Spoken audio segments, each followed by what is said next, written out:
In F1, just as in life, timing is everything. Some drivers join a team at exactly the right time, like with Lewis joining Mercedes in 2013. Some drivers join a team at almost the right time whilst they're still on an upward trajectory, like with Max joining Red Bull in 2016. And some drivers just get the timing completely wrong, like with almost every single Fernando Alonso career decision since 2007. It's still too early to judge exactly which category Russell will fit into, but after having what I think has been his best ever season in Formula 1, if Mercedes don't show signs of progress and deliver him a more consistent race-winning car in 2025, I think a sense of frustration might start to grow in George's mind. On top of that, even though with the departure of Lewis he has finally been given the keys to the Mercedes kingdom, with how much Mercedes have invested in Antonelli and with how aggressive I anticipate Toto will be in his pursuit of Max, it also feels as though the walls at Mercedes are already starting to close in on George. Coming into Formula 1, I always felt a little bit sorry for George because despite the fact that he was the one who was a back-to-back Formula 3 and Formula 2 champion in 2018, beating Norris and Albon in that season, or when it came to their rookie seasons in Formula 1, ironically it was Albon who would go on to drive a race-winning Red Bull, Norris who would go on to drive a podium-capable McLaren, and Russell who was given the frankly embarrassing job of driving one of the worst Formula 1 cars in the modern era. His first 3 years at Williams were always very difficult to judge because in the rare moments that the car was competitive, you could tell that there was a really talented driver there when he put the car in places that it didn't belong. But that was also mixed with some bizarre crashes and mistakes under pressure. It's also worth pointing out that his teammate during this time was Nicholas Latifi, and whilst George absolutely demolished him during their time together, it wasn't exactly a decent driver that we could even use as a proper benchmark. Ironically, by far his most memorable race during his time as a Williams driver was the one race that he did for Mercedes around Sakir in 2020. That of course was the race win that got away, but even so, that one race more than any other proved to the world and more importantly to Mercedes that George Russell was ready to step up into the top team. The unfortunate thing for George is that because Lewis and Valtteri were winning absolutely everything on track and also created a really good environment off track, Toto basically had to keep putting off promoting George for as long as he could. In reality, George was ready to step up to Mercedes after 2020, and had he been there for 2021, I have no doubt that he at least would have won one race, probably when Lewis and Max decided to crash into each other as they like to do.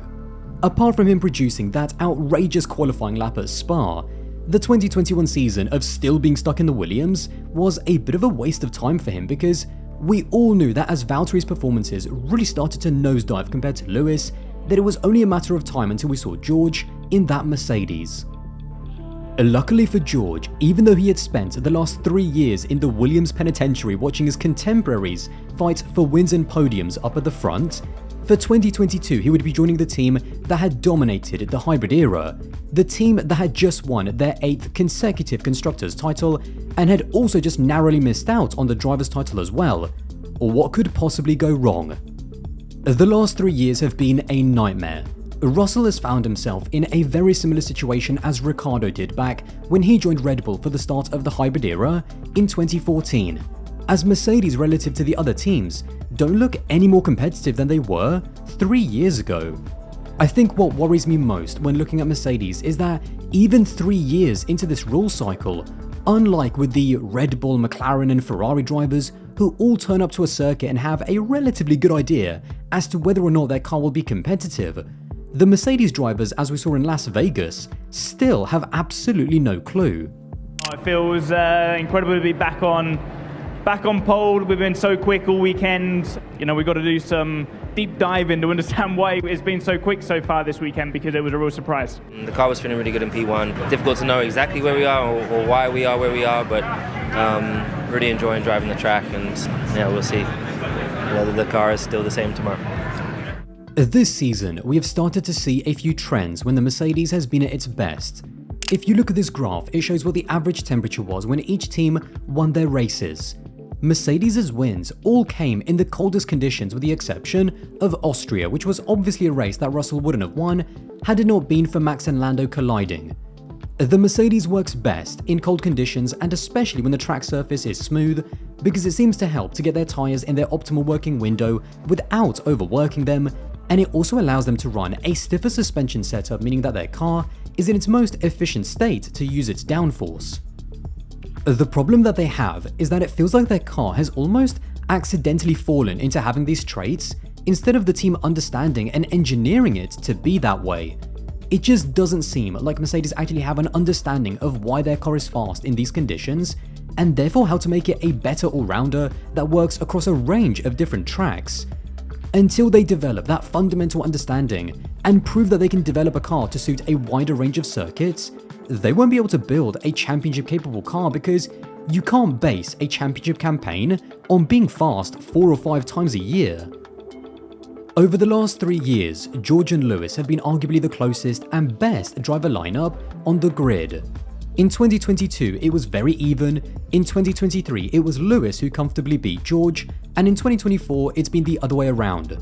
And now, in a way, I think their competitiveness relative to each other and the fact that the momentum has swung backwards and forwards from season to season has actually opened the door for people to wrongly underrate just how good both of them are.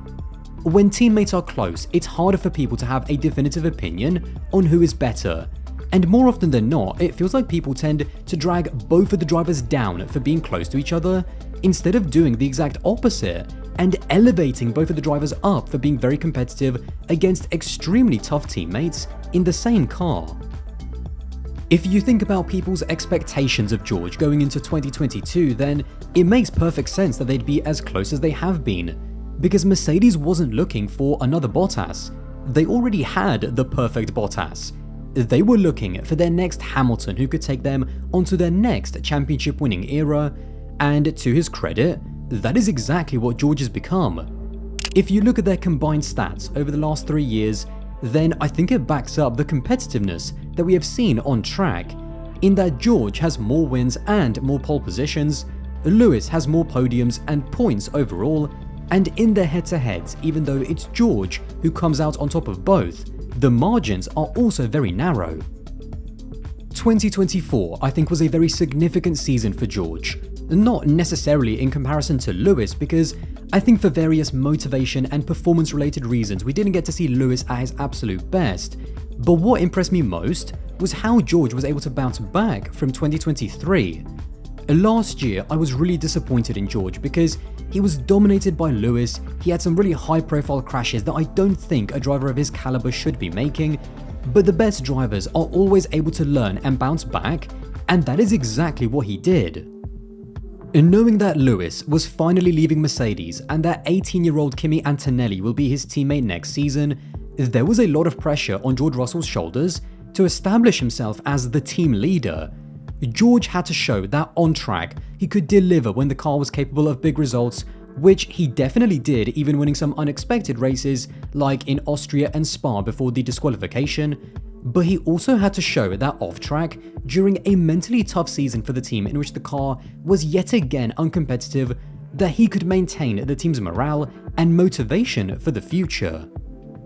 That's not to say that Russell is already the finished article, or we are yet to see him be put under the ultimate test of fighting for a title under the biggest levels of pressure, and only once he is put in that position are we really going to learn if Russell is just a very good race-winning driver or actually capable of winning a Formula 1 World Championship.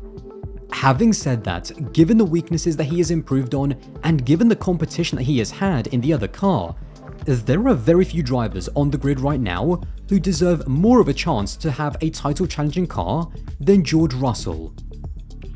He joined Mercedes at the absolute worst possible time, not just because the team has been in decline after 2021, that's obvious, but there's other circumstances that are now coming into play and that are starting to have me worried about his long-term future there.